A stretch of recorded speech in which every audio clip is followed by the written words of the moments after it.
I'm Marc Shuman from Shuman Legal in Chicago, and we are promoting pet safety, health, and awareness for the month of October. We are honored to be joined by Steve Dale, who is a nationally recognized figure. He speaks all over the country on pet health and wellness. He does radio shows. He's got a great website.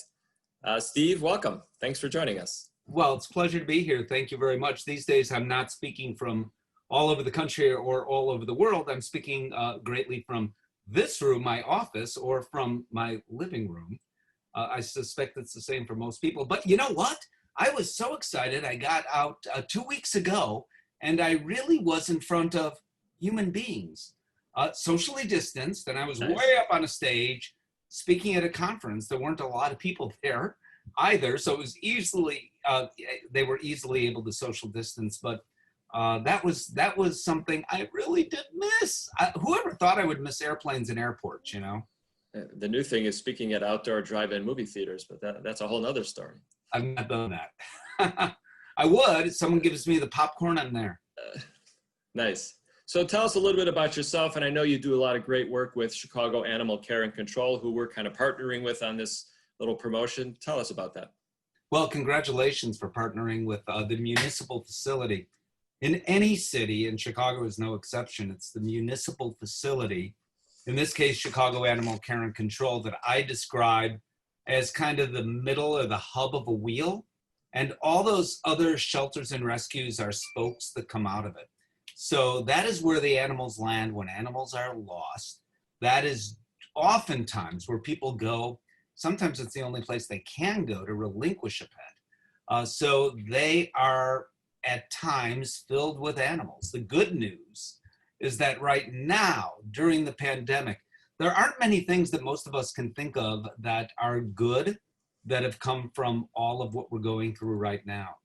But I can think of one thing, and that is not only in Chicago, but around the country, more dogs and cats have been adopted, and in some cases in foster homes, than ever before. But that does not mean there are not dogs available or cats, because there are.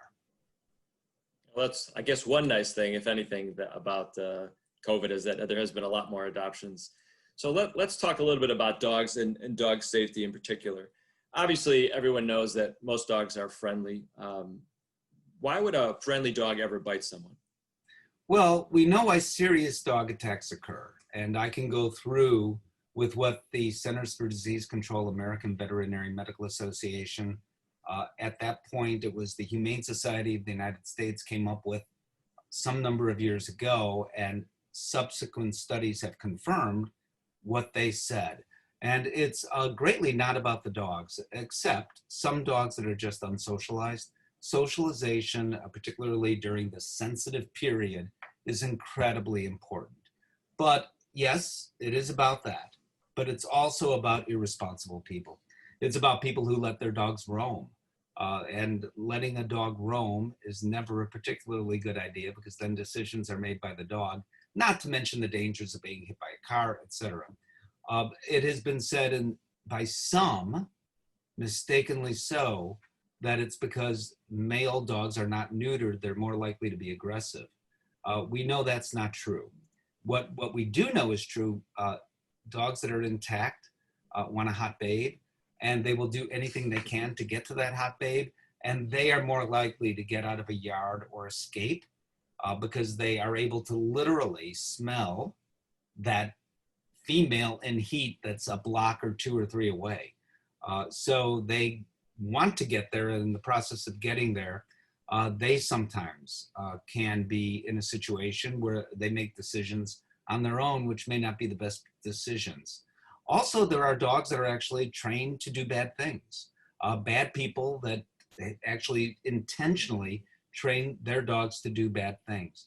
By and large, it's that bucket of dogs when we talk about serious dog attacks. So with respect to children, obviously, dogs are terrific pets. But for a young child, would you ever recommend, or is it safe to leave a child alone with a dog? No, I don't care what the pet is. If we're talking about a young child, an infant or a toddler, I don't care if we're talking about a dog, a cat, a parrot, a ferret.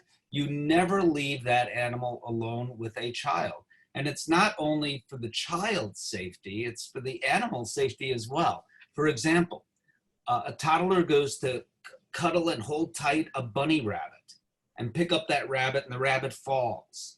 That rabbit can get physically hurt very, very easily, or in struggling to get out and get away, because rabbits don't like to be tightly held at all. And they actually have a fear of heights. I forget what that's called. It's not hydrophobia. There's a better word, I'm sure. But they actually do have a fear of heights. Acrophobia? I don't know. It's a phobia. But they actually do have a fear of heights because they actually innately seem to know that in falling, they can easily hurt themselves. So they'll do anything to get away. And if so, they may even bite. And then at that point, the young kid drops the rabbit and the rabbit falls and gets hurt. The kid gets bitten. What happens to the rabbit? If the rabbit survives the fall, the rabbit will be relinquished for being a bad animal. A little boy or girl pulls on the tail of a dog or a cat. The dog or cat turns around and snaps the little boy or girl. Who loses in that scenario? It's the dog or cat that may lose the home because the human-animal bond is fractured. Adult supervision is absolutely required all the time. And by the way, that study that I referred to earlier, Humane Society of the United States, the American Veterinary Medical Association, and the CDC of all organizations, they concurred, and the reason why it was done in the first place was to look at breed specificity. It doesn't matter what breed or what mix we're talking about. Any dog can cause a problem that isn't socialized, and all those other things that I said earlier is allowed to roam a neighborhood, et cetera, et cetera. Any dog of any breed or any mix. And I think it's important to make a point of that. I think it's a great point. I think a lot of people wouldn't think that, oh, the dog's so sweet and friendly, it's okay to leave my little one with it, but you make a great point. No, it never, absolutely. I don't care what the pet is. And again, it's for the animal safety as well as the child's safety. You just never know. So what if you're walking down the street and you see an unfamiliar dog? What's the best way to avoid getting bit? Well, first of all, let me back up. The number of dog bites that happen in America compared to the number of dogs we have in America, which is now bordering, if I'm remembering my numbers right, about 80 million or nearly that, wow, is very small. Some say there's a dog bite epidemic. Well, the number of dog bites has gone up, but again, the number of dogs has gone up. We have also become, look who I'm talking to, a more litigious society than ever before. So these dog bites that no attention may have been paid 35 years ago, now people run to lawyers just for the intent of running to lawyers. So it's a very complicated situation. The other thing is that we're first now getting our arms around what real numbers are, because there was no communication between all of the organs. So hospitals wouldn't necessarily communicate to one another or to the state or the city about dog bites. And now there's, with computers and everything else, an easy way to keep the data. So now we're finally getting more accurate data on dog bites. What was your question? I'm sorry. No, you answered it. I mean, and what you say is true. I mean, certainly we do personal injuries, so we do handle dog bites, but part of the reason doing things like this is to promote dog safety, and maybe we avoid people getting bitten by dogs, and there's less cases going around. So I think if more people are educated, maybe we lessen that number somewhat. We could. Most dog bites can be prevented, period. And we know that. And supervision would prevent a whole lot of them right there. But moreover, there are other things that we can do, including socializing our dogs to prevent dog bites from happening in the first place. Also encouraging friendly dogs, and dogs to be appropriate with children, but children to be appropriate with dogs. So we were talking before, I happen to know you're a dad. When your kids were toddlers, one of them goes to put his or her finger into the socket. And mom is not going to say, oh, don't do that. That's not a good idea. Mama's going to say, don't do that. Don't do that again. I'm not an expert on cognitive abilities of toddlers. However, I do know that the response that they get back is actually embedded in their brains. The response that we give when a toddler pulls a dog's tail, was the example I used earlier, is, oh, Johnny, don't do that.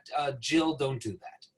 As opposed to, that is not right. If people responded, moms and dads, in a more appropriate way, right there, the rules would be set, combined with, of course, I keep saying it over and over, supervision.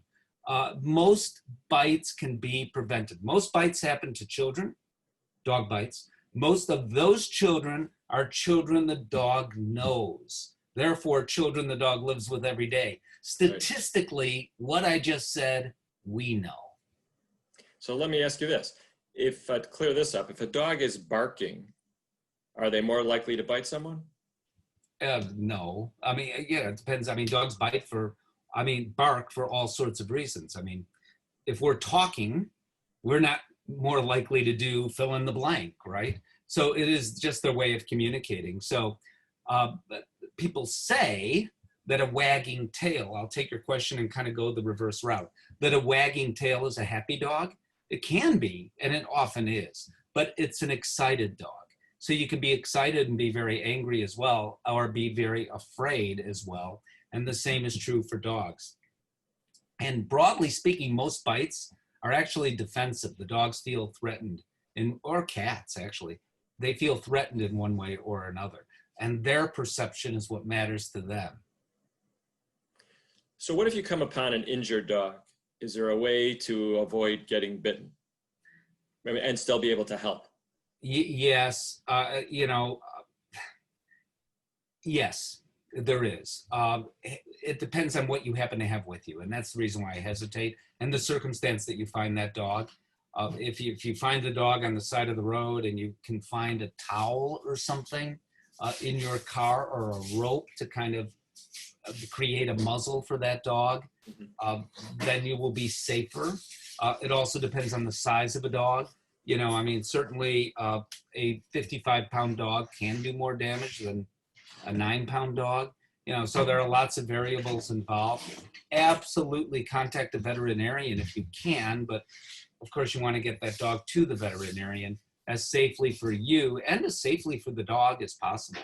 So by jostling the dog too much, again, depending on what happened, by jostling the dog too much, you can actually create more of a problem injury-wise for that dog as well. Okay. So injured or not, are there any, in general, are there any warning signs that a dog is about to bite? Sure. Dogs communicate with us all the time, and they're asking us questions all the time. So a dog that has its ears back, its tail straight back, stiffly back, or is wagging that tail back and forth, maybe very quickly, but in a very stiff way, the dog looks stiff, himself or herself. You could see everything on that dog's face because the face is pulled back. Of course, the dog is probably growling and snarling, or both. The dog is telling us and warning us not to get any closer. And then if we continue to get closer, the dog, of course, may bite. There are certain scenarios which a dog is more likely to bite. And some of those we're almost hardwired to understand. So you see a dog, and it's amazing communication with dogs and people. If we paid more attention to our gut, what we sense is right, we would have less dog bites as well. So if you see a dog in a car with the window rolled down, and please don't leave dogs in hot cars, but if you were to see a dog in a car, window is half rolled down, would you reach in to pet that dog? Well, most people know better. Okay. Even if the dog looks happy, most people somehow know better, as they should, because that's not a good idea. What's more, if you begin to reach in and the dog lunges at the window, are you going to continue reaching in? So sometimes, believe it or not, these bites occur because we're not paying attention to what the dogs are telling us. And they do tell us. There are exceptions, but for the most part, dogs will they will communicate before they do what's next, and they don't necessarily want to do what's next. And as I say, most bites are defensive. They feel threatened. So basically, you're saying pay attention. Look at what they're doing. Yeah, and don't push it. Right. You know, there are people that even push their own dogs at home, saying, "Well, I've got to be dominant over my dog, and I've got to show my dog who's boss." No, your dog doesn't want to be boss. And if you're having a problem in your own home and it's your own dog, please see a professional. The problem that people like me have is that you say, how long has this been going on? And the answer is 8 years or some such thing. And it's like, oh, you know, I wish you had seen someone sooner. Having said that, you can teach an old dog new tricks. And choosing the right professional is so incredibly important. A veterinary behaviorist, please, or a certified animal behavior consultant, or PhD behaviorist. But there are still dog trainers out there. There was one I've just been talking about on the radio and writing about. And he actually, in dog training classes, throws a towel at the dog, unsuspectingly. A rolled up towel, like a beach towel, a big towel, rolled up, held together with rubber bands. And that would hurt if I threw it at you, and throw it at the dog without pretty much any warning. Well, this is how we create problems in dogs, actually. The other thing that I'm so happy about is that Petco just announced that they are not selling e-collars or electronic collars or shock collars, all the same thing anymore.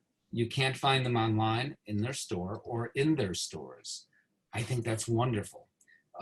When I talk to veterinary behaviorists and trainers, they tell me 1% of their business, that is significant, come from previous trainers who have used those sorts of things on dogs and have created far more problems in the first place. And sometimes there were no problems with these dogs to start with, and now there are problems. So I'm so glad that I hope that the other major chain catches on, and we see less and less use of these items which don't need to be used. We know positive reinforcement works best to teach dogs. We know, study after study after study, right, understand and get it better when we use positive reinforcement. Besides, there's a humane factor, in my opinion. If they're our best friends, why do we want to shock them? So on that training issue, how would I get my dog comfortable with strangers so that they don't bite? Well, first of all, most dogs don't want to bite, and most dogs don't bite. And the number of fatal dog attacks every year is something like 12 to 24, depending on the year, according to the Centers for Disease Control. So a couple things, and I'll directly answer your question, because I think this is important to know as well. The Centers for Disease Control does track fatal dog attacks. They have for decades, as they should. And each and every one of those is awful and one too many. Having said that, most of the time, there is an explanation, which I described earlier. Things that could and should have been avoided. Oftentimes dogs that have been involved in incidents prior, and either the community and the pet parents, or both, have done nothing about it, or nothing appropriate about it. In some cases have gone to trainers like I described, causing problems to be worse.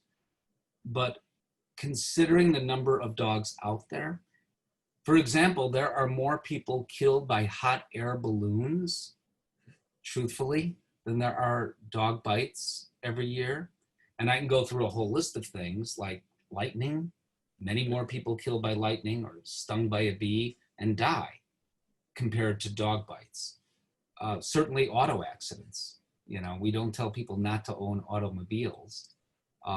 So 12 to 24, I'd like to see that number be at 0, of course. Right. And that would be the goal. But inherently, savage dog attacks happen so incredibly rarely. Too often, one, but still very rarely. Most dogs are not born out of the chute going to bite anybody. When they are properly, appropriately, positively socialized, that is a huge gain. And right there, with proper socialization, which includes, I hope, a positive reinforcement puppy class, the dog would be, any dog, would be less likely to bite anyone, serious bite or not. It would less likely happen. Also, dogs as puppies, hopefully from their litter mates, are taught bite inhibition. So when they bite too hard, their puppies don't play with them anymore, their brothers and sisters. They bite too hard on mom. Mom instantly teaches that puppy a lesson. We can't do as good at teaching that lesson as a mother dog can. But most dogs, by the time we get them from mom, have learned bite inhibition. It's huge, because those who haven't, we have to teach it to, and we can, absolutely. So if I'm walking and I see someone walking their dog, would you recommend, should I ask permission to pet the dog, and why? There are all kinds of reasons that you should ask for permission. First of all, today, with the pandemic, there are just some people, that means you're getting probably within 6 feet of that person who's a stranger, and that person may not appreciate you being that close, having nothing to do with dogs. You don't know that dog. So if I came up to you on the street and I said, "Oh, it's so nice to meet," and hug you, even without a pandemic, pre-pandemic, hug you, you'd like, what? You'd either push me away, you'd think I'm some sort of weirdo. Well, it's just as inappropriate to do that to dogs we don't know. Most dogs respond in a very positive way, but not all dogs do. And in a sense, I could hardly blame them. Some dogs, a small percent actually, are protective of their people. Some dogs, a higher percent actually, are protective of themselves because they're concerned because they don't know who you are. The way in which you approach a dog is something we can talk about, because that matters hugely. So a dog you don't know especially, and teaching children this is really important, but adults don't always know this. Approach that dog you don't know. First, of course, ask for permission, but approach that dog from the side, not straight on.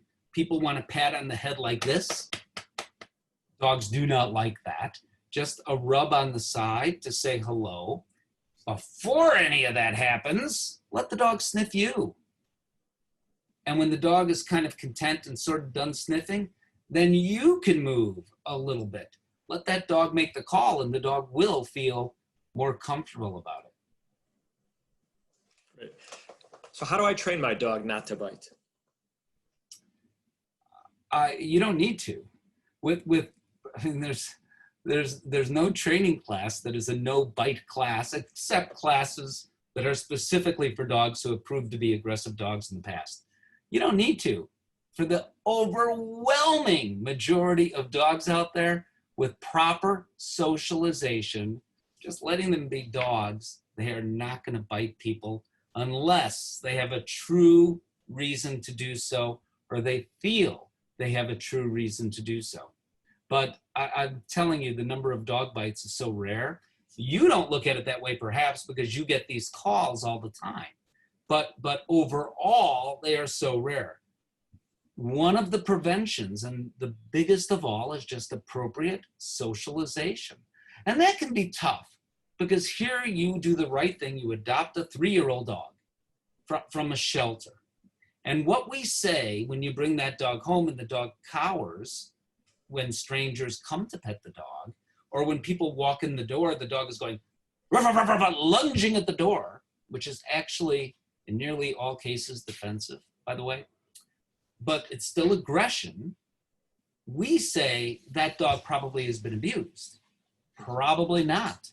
That dog probably was never taught how to appropriately act, was never given, unfortunately, appropriate socialization. Yeah, sure, a percent of those dogs have been abused, but overall, all that's happened and it's important, is that dog wasn't socialized. Socialization, we know today, is everything. It matters a lot. Interesting. So I've heard a rumor, or you hear it, is it true that an unhealthy dog is more likely to bite than a healthy dog? That's a good question. I have lots of real life examples. Let me give one. There's a family. I think 2 kids. It was a golden retriever. And I like using this example because that is the postage stamp dog, right? You look up perfect dog. In the encyclopedia, you might see a picture of a golden retriever. So people have this impression, just like they do have the opposite impression with pit bulls. So I'm about to tell you a story and you say, pit bull, I'd expect that. Well, that's wrong. But it was a golden retriever. And the golden had just come down the stairs, and the little boy, who was like 7, 8 years old, went to pet the dog, which he had been doing his whole life. The dog was about as old as the kid. Goes to pet the dog on its ear. The dog gives a growl, turns around, and bites the kid's hand. They go to Chicago Animal Care and Control, with Chicago story. Chicago Animal Care and Control, and they relinquished the dog because the human-animal bond broke. Yes, he needed like a stitch or 2, but it wasn't a serious injury. No permanent nerve damage, anything like that. As bites go, it was not a serious bite, but not to that family. They were heartbroken. How could our dog do this?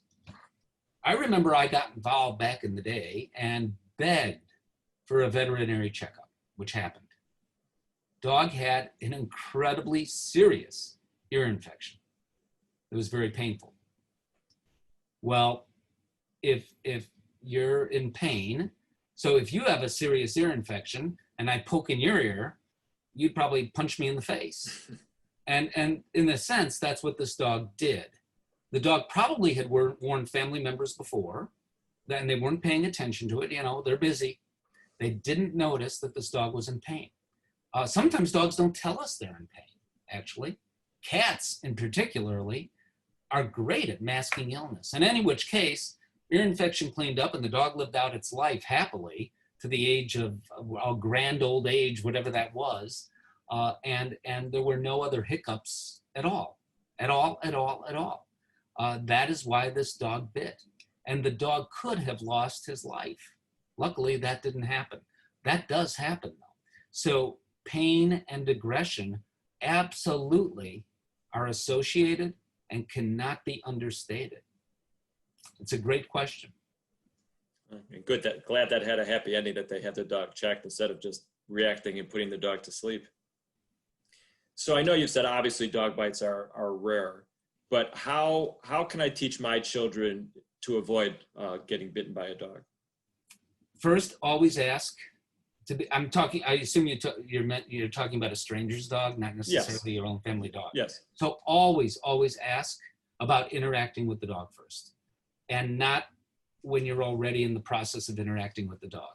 So they need to be taught. A lot of kids do that. They need to be taught, ask first. That's number 1, number 2, and number 3. The way you approach the dog is everything. So if we're talking young kids, they don't have to squat down because they're already the dog's height. And by the way, that's why so many kids get bitten in the face. It's just where the dog is at, you know. On the other hand, Chihuahua bites are at the ankle because that's where the dog is at. In which case, ask, approach appropriately, and I've already described much of that. There's all sorts of information online about how to approach a dog. Also teach the kids, if they're old enough to understand, so not a 2-year-old, but an 8 or 9 or 10-year-old, what the dog's response is. So if for some reason the dog's response is not what you want to see, and that dog is growling, that dog looks stiff, the dog wants to get away at the end of the leash, tell your kids, okay, not this dog. For whatever reason, not this dog. Because some pet parents, that owner walking the dog, him or herself may not even understand what that dog is saying as well as someone who really is taught about this. And sometimes if it's our own dog, it's hard to see the forest from the trees kind of thing. So it's hard to even understand, why would my dog do this? My dog never does this. Well, maybe it's the one time your dog is doing this, and there's something about that kid. Also, slow down. Kids make really fast movements, so slowing down is always a good idea as well. And like you said, let the dog sniff you first or check you out before you do anything. Yeah, let the dog always. With any, not only dog, but any pet, let the pet make the call. So if it's a guinea pig and the guinea pig, the child is reaching down to get the guinea pig and the guinea pig is running in the corner of its cage and feels trapped, the guinea pig may do what guinea pigs actually rarely do and snap at that person. So wait until the animal comes to you. So sometimes you see dogs when they're walking around that are muzzled. Why or when would you muzzle a dog? Again, a very good question. So I'm a full supporter of it, actually. I mean, I'd rather see a dog on a muzzle who is truly dangerous and has a history of either biting or potentially biting. Prevention is great, right? So if we can prevent, no offense to you, if we can prevent that person from calling you because the person's been bitten, we're better off. That dog's gonna live, and better for the person who doesn't get bitten. So I fully support the idea of using muzzles if a professional, whether it be a veterinary professional or a training professional, has made that recommendation. And by the way, no offense taken. We're trying to prevent dog bites. It's all good. Clearly, otherwise you would not be talking about this. And I'm grateful that you are, actually. I think awareness is critical. I think we can prevent a lot of dog bites if people really understand the things that you're telling. So how do I stop my dog from biting when they get excited? Again, it's not a problem. If you're, so there are some mouthy dogs, so to speak. They were bred to be that. They were bred to put things in their mouths and hold things in their mouths. We do want to discourage the wonderful retrievers and Labradors and the other greatly sporting breeds who for thousands of years have been bred to hold things softly in their mouths. So the idea was, and still is, for hunters, that you shoot the bird, the dog goes to get the bird, and very gently brings it back to you and doesn't eat the bird in the process of bringing it back to you.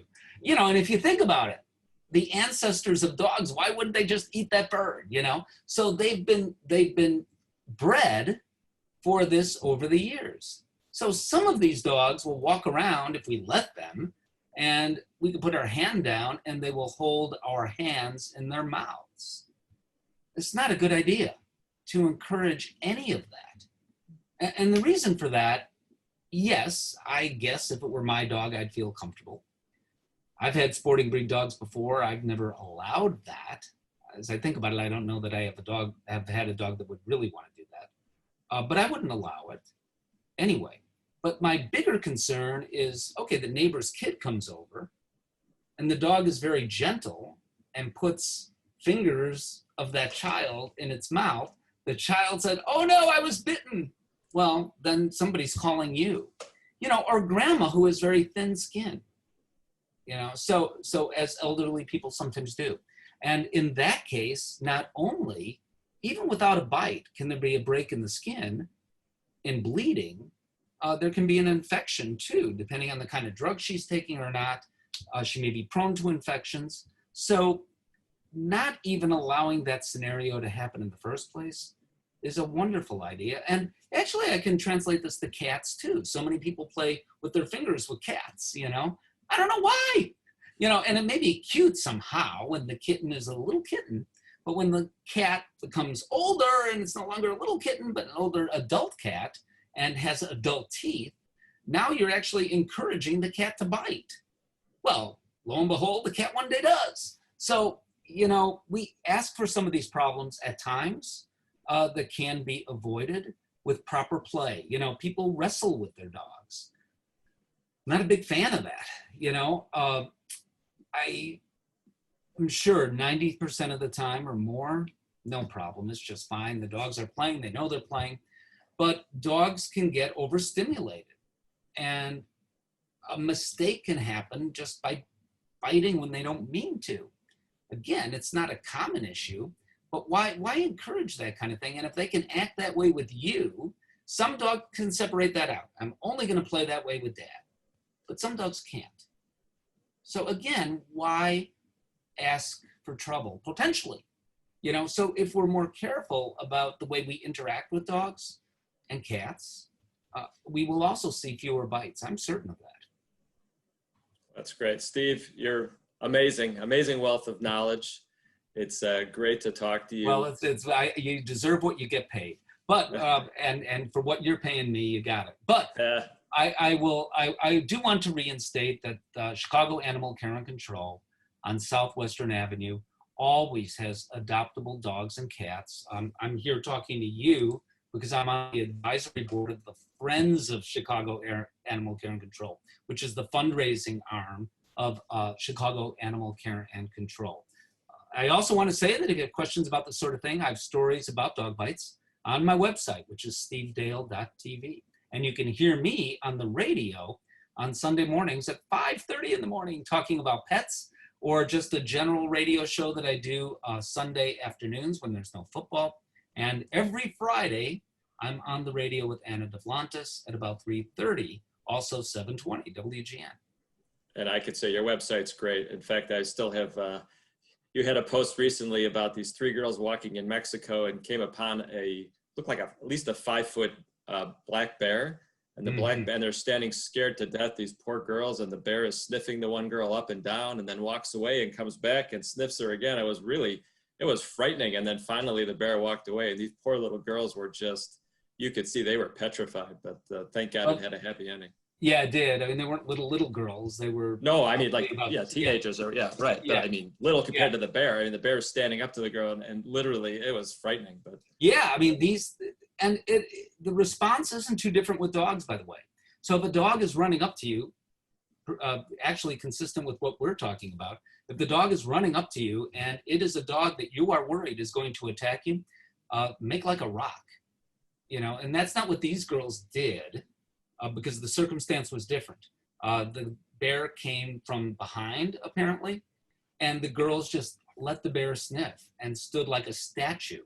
And that was the right thing to do. Had they run, it would have incited the prey drive potentially in the bear. And bears do run faster than people. They were not going to outrun this bear. Black bears climb trees. So even if these girls could climb a tree, who knows, the bear can do that better than these girls could have done it.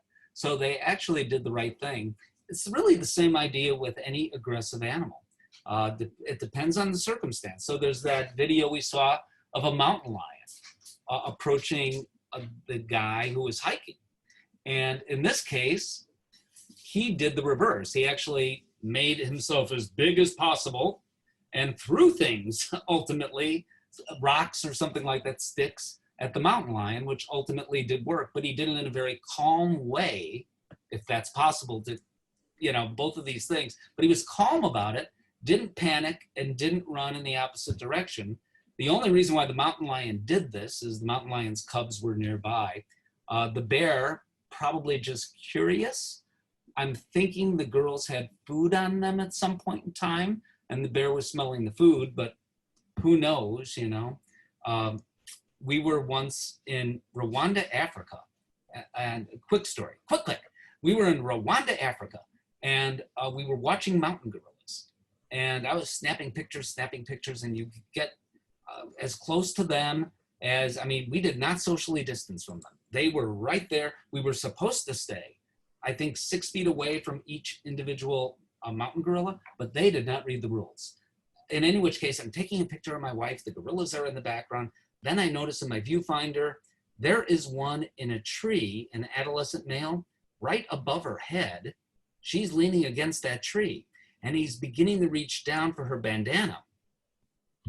And I took the picture. I've got that picture.